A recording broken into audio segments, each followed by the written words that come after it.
Бидний элэг ямар үүрэгтэй вэ?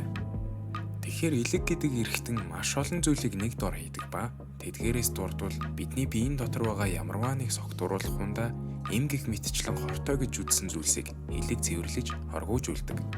Хоёрдугаарт элэг нь өөртөө витамин, эрдэс бодис, сахар зэргийг хадгалдаг ба бидний бие тэрэг болсон тохиолдолд цус руу гаргаж энерги үйлдвэрлэдэг. Дээрээс нь бидний элэг нүүрс ус, өөх дос, уурга гих мэтчлэн бүхэл бодисын солилцоог зохицуулж байдаг.